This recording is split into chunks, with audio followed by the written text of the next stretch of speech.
Hold it. Hit it. Boom! Hit it. Finally! Hit. All right, eject that round there, Mr. Obvious. Woohoo! Last Minute Man coming to you from the studio. I'm here with my good buddy, Mr. Obvious. And Mr. Obvious, what are we talking about today? Oh, we're talking about this Swedish Mauser here and a few things we have received in the mail for it from Sweetson itself, and we thank him. Yep, and that is the actual Swedish ambassador to the Last Minute Man channel. And we do appreciate you, brother. And, you know, there are really good people out there, and he's been talking to us for a while on this channel. And we've got a bunch of guys that have really kept up with us. And, you know, we always do a shout out to Mr. Green. Loose Balls was another one that early on helped us out and corrected us on something we made a mistake on. And we appreciate that. And Jeffrey Richardson, that's another guy. Always writes us. He always has a good commentary and just nice people. And we do appreciate all of you guys. Even the constructive criticism that comes, we do appreciate it. And, you know, again, I'd rather somebody tell me I got egg on my face than not. And, you know, so we do appreciate all of that. But yeah, Sweetson, you didn't have to do that. We do appreciate it. And what did he send us here, Mr. Roberts? Oh, he sent us some clips here for the, we call these clips instead of magazines. This actual clip, you can put your ammo on, you can stick it in the gun and slam them right down. So you load the clip into the magazine.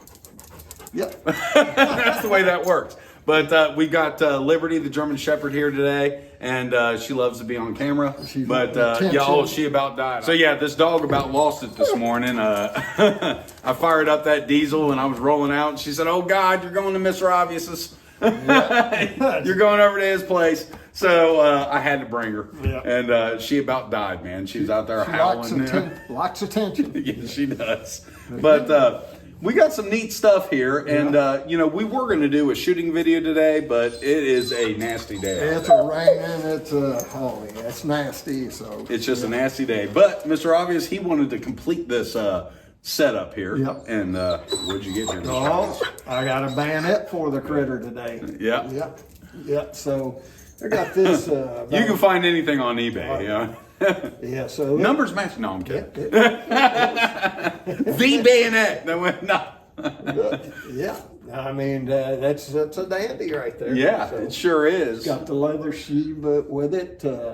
Yeah. I mean, that is too cool. Now, this has obviously been heavily used here. You can see some gnarling on it where somebody that didn't know how to sharpen it was trying to sharpen it. But that's okay. You know, this is actually used. This is kind of like a dagger style.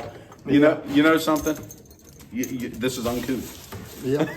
but yeah, this is a dagger style knife. I really like this. Just so cool. You know, the craftsmanship. You know, I mean, honestly, the Swedish, you got like the Germans. Very, very good craftsmanship. I mean, everything they do. I know my pruning shears from my apple orchard are from Sweden. So, they make the best cutlery. So this kind of slides over your cleaning rod there, over the barrel and snap. Isn't that cool? Let me see that. I haven't even seen this yet. What are you talking about? I like that. That is just neat, and it's got a real secure fit. Now, Mr. Obvious and I bought the latest U.S. military bayonet, and it's a U.S. Marine Corps, and we've got those, and I love that knife. That is just such a well-made knife. Is nice. And it's just too cool. But I'm going to hand this back to you. Knife out and showed it. Well, here, we'll pause it. We'll bring it. Okay, so Mr. Obvious keeps these exactly how we got them. And it's so cool. He actually does. He keeps all the wrapping and everything. Yeah. So this is the way this one comes when we ordered it. They come in a crate. Yeah. Brand new. I bought two of these, and I got him one and myself one, and they are actual, never issued, and these still say patent pending on them. So this is an early model. So unfortunately, Mr. Obvious, we found a chink in his armor there. You don't have a bayonet ready Yeah, yeah. So he's got to do that. We got to remedy that. We, Don't we we? got to fix that issue. So he's now. What are you going to build? An M16, I guess, style. Yeah. AR and do that. But yeah, then you can actually use the bayonet. I mean, myself personally, I don't even know why you'd have an AR or anything. How's it combat ready without a bayonet? Yeah. You know, of course, we're being funny. But yeah, these are very, very, very nice.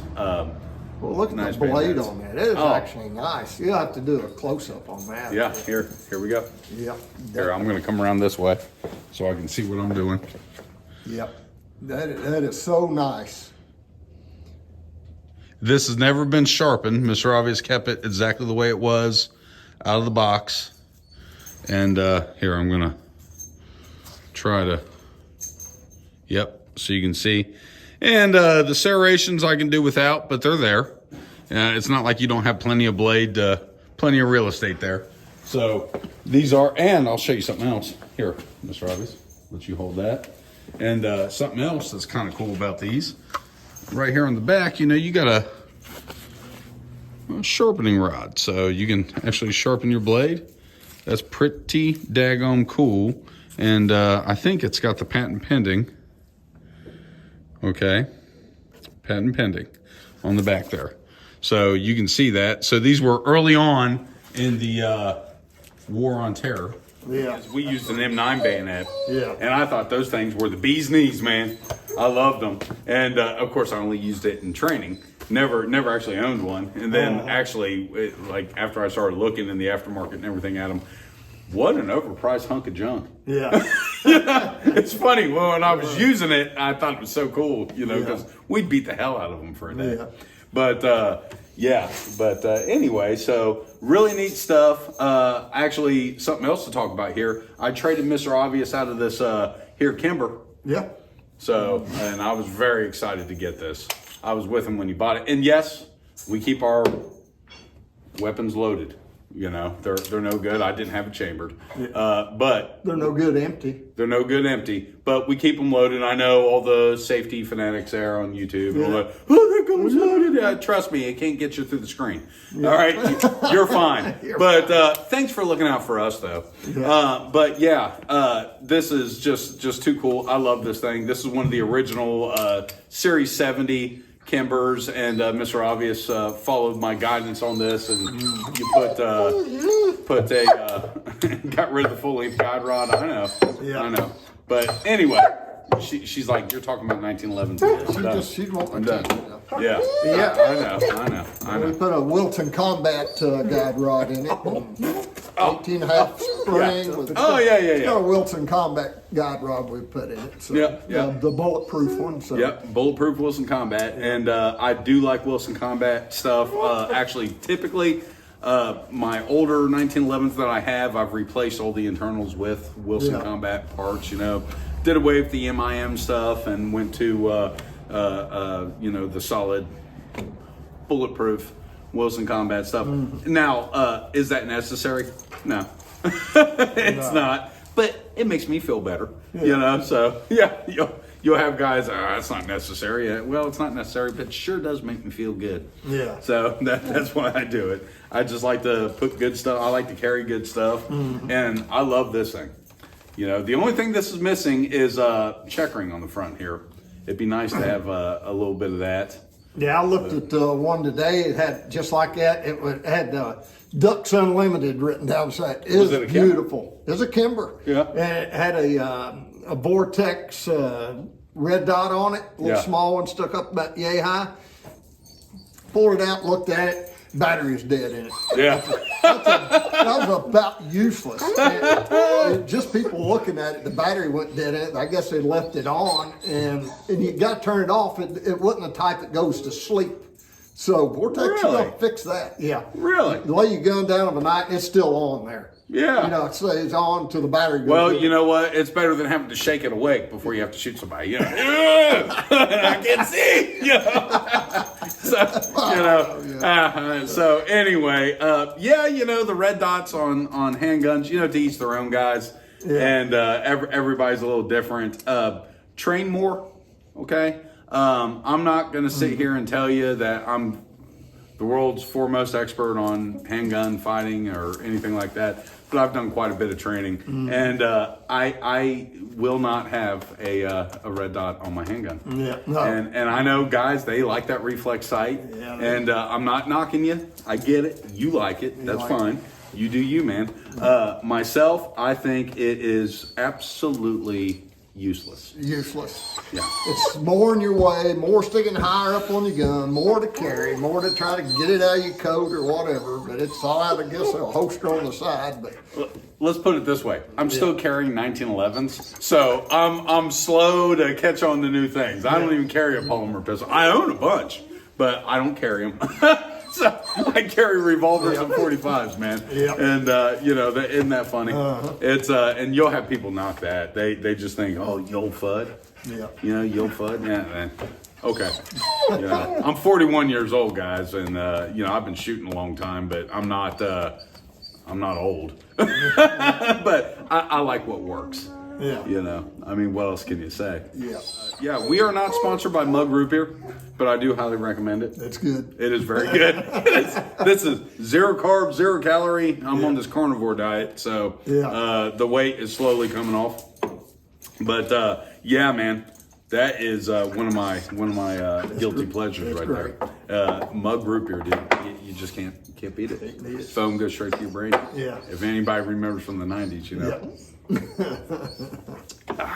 Good stuff. Yeah. Sponsor us. We'll take it. Yeah. But anyway, anything to add, Mr. Obvious? No, not really. I mean, I really love this gun. I mean, Yes. Sweden, he gave us some good info on it. Yep. Yep. So what Oh, to buy and let's- what to look for. And, Let's actually talk about this because this is something ourselves we have not talked about, and that is a controlled feed versus a push feed. yeah. And we have talked about this or not talked about it in the past. And I own both. I mean, I'd say most anybody that's a collector of firearms, you probably own a few controlled feed and you own a few push feed. Now, far be it from me to tell somebody like the gentleman that owns Buffalo Bore there. He has very good info on that, and I would take his word over mine. But yeah, he will tell you he prefers a controlled feed, and when you're worried about dangerous game, that kind of thing, and his guide guns, he prefers a controlled feed, and I don't believe I'm misquoting him there, but myself, I've never had an issue with a push feed. No, I think neither. Of course, I've never had a lion coming after me either, and rely on it. But I was in combat overseas, and my M4 was a push feed. And the most dangerous game on earth, two-legged critters, and it worked. Yep. So, you'll get into, it's funny, I open up that can of worms, but you'll get people that just debate over anything, and it's actually kind of funny. You do you, man. Well, what works for you is what works for you. And everybody's got opinions, but They both work for me just fine. I've had no issues out of either one, but no, it's like he said, if it works, it works. yeah. And that's, but again, I've not had to pull a bolt action rifle and defend myself against a charging rhino. Yeah. So I'm not gonna, obviously he knows more than I know. As long as you ain't turning your gun upside down trying to work the bolt in it, you'll be all right. Yeah. Yeah. You might have a bullet fall out on the ground, is all I'm saying. But you know what? You could. What if you were skydiving yeah. and you had to draw your weapon and, You draw your weapon, all of a sudden there you work the bolt and here comes a bullet up there and you're falling. Whoop. Should have had a controlled feed. Had a control feed. Yeah. Or zero gravity. Yeah. If you're on the space station and you got you want a controlled feed, man. I'm just saying. Just saying, So, bullets might go flying, floating around. Oversimplifying the argument there, aren't we? But it's what we do. We're contrarians. It's we have fun. But we appreciate all of you and appreciate the feedback. Thank you, Sweetson, and thanks to all of our viewers and everybody that comments. We do appreciate it. I actually read them. And I send them some of we get some really nasty stuff sometimes. I don't even send those to him because I'm like, they're out there, man. And they seem to come out at night. Nerds. Yeah, they seem to come out Yeah. at night too. Yeah. I don't know what it is. Well, I think sometimes some of them's drinking the real beer instead of the root beer, and they get comment happy. Maybe, don't know. maybe. Well- But no, you are accountable for what you say, and I am too. So when I say something wrong, I will own it. But those of you out there that are writing and just being an yeah, you're accountable to that, and you know that's you got to live your life. But she's whining worse than me. Yeah. All right. So with that, everybody, remember, keep your knives sharp, keep your powder dry. Subscribe to Last Minute Man and watch us on Rumble.